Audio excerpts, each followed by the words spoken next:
से मुसलमानों की जनसंख्या बढ़ती जाएगी, हर जगह ये दंगे होते रहेंगे। जहां भी दुनिया में मुसलमानों की जनसंख्याएं बढ़ती हैं, वो वहां दूसरे लोगों को जिंदा रहने नहीं देते। पता ना कि जितनी देर में हिंदू अपनी जुबान को लपलपाते हैं, इतनी देर में मुसलमान अपनी तलवार पैनी कर लेते हैं। इसके पीछे कोई साजिश नहीं है। ये है नए नए भारत के नए ज्ञानचोदू बाबा।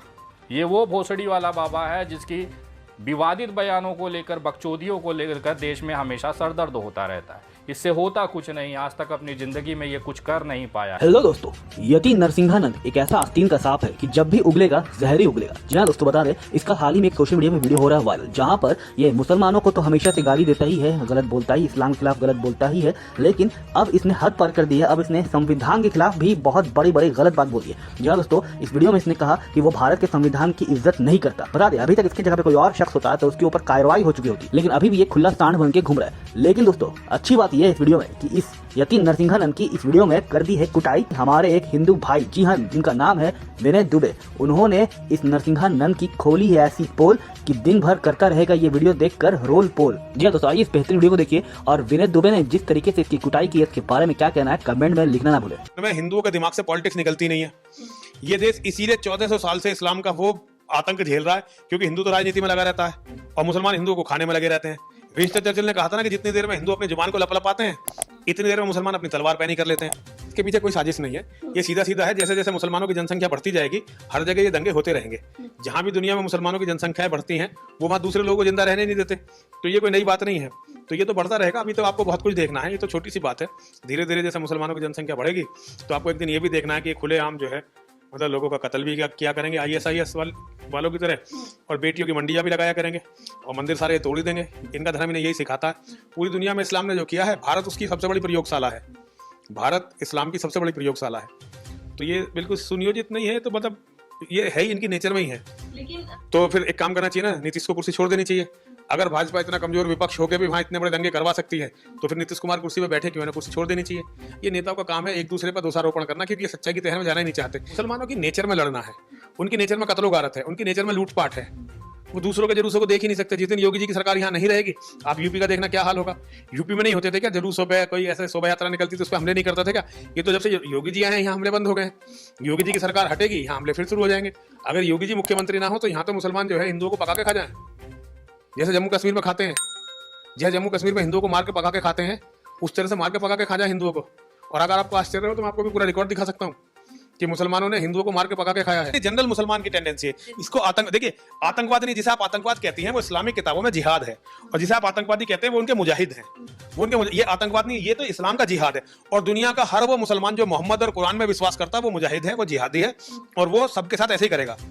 उसका लक्ष्य है, कुरान में लिखा हुआ है, वो काफिर की एक कोई औरत को नहीं छोड़ेंगे, काफिर के एक भी मठ मंदिर को नहीं छोड़ेंगे, एक भी काफिर को जिंदा नहीं छोड़ेंगे। ये उनका लक्ष्य है मेरी बेटी। अगर हम नहीं समझना चाहते तो हमारी कमी, उनकी गलती थोड़ी है। नीतीश को श्री राम कह रहे मस्जिद में जाके, मतलब इससे क्या फर्क? जय श्री राम करके तो पागलपना है। मतलब एक तरफ मुसलमान कत्ल कर रहे हैं, एक हिंदू झंडा फहरा रहे हैं, ये है क्या? ये हिंदू का पागलपना ही तो है। तो हिंदू पागल है, मूर्ख है। अगर बजरंग दल ये कर रहा है तो बजरंग दल मुझे नहीं पता क्यों कर रहा है, वैसे मैं इसका विरोध करता हूँ। ये हो सकी है, मुसलमानों की अपनी साजिश होती है, उन्हीं के लड़के होते हैं, वो झंडे वंडे काम करते हैं, हिंदुओं का कत्ल करते हैं, अपने मस्जिदों पर दिखाते हैं हमारी मस्जिदों। अरे मस्जिदों को हिंदू पागल है क्या जो मस्जिदों पर झंडा लहराएगा? बजरंग दल के लड़के पागल हैं क्या? एक तरफ तो मुसलमान कत्ल कर रहे हैं, वे झंडे लहराते फिर रहे हैं। पत्थरबाजी क्या बजरंग दल ने कर ली क्या? पत्थरबाजी तो क्या जम्मू कश्मीर की पत्थरबाजी बजरंग दल करता है क्या? सारे ये सब काम मुसलमानों के, मुसलमान ही करते हैं। मुसलमान ही जो है झूठे ड्रामे करते हैं। ये सब झूठी बकवास है। पत्थरबाजी को हिंदुओं ने थोड़ी कर दी, पत्थरबाजी मुसलमान करते हैं, मस्जिदों में इकट्ठा होते हैं, पत्थरबाजी करते हैं। उनके यहाँ तो इसकी ट्रेनिंग है।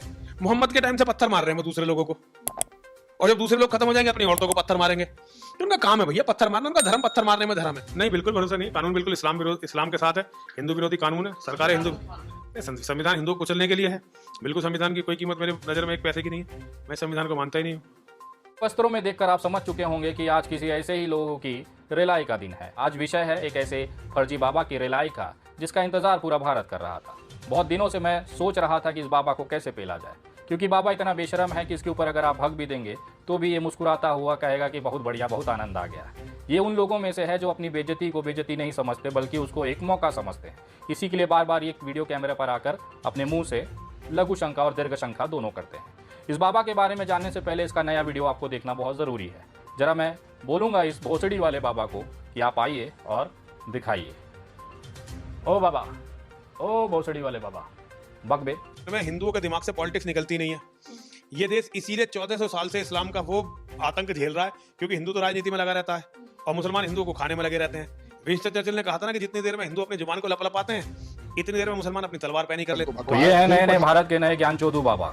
ये वो भोसड़ी वाला बाबा है जिसकी विवादित बयानों को लेकर, बकचोदियों को लेकर देश में हमेशा सरदर्द होता रहता है। इससे होता कुछ नहीं, आज तक अपनी जिंदगी में ये कुछ कर नहीं पाया है।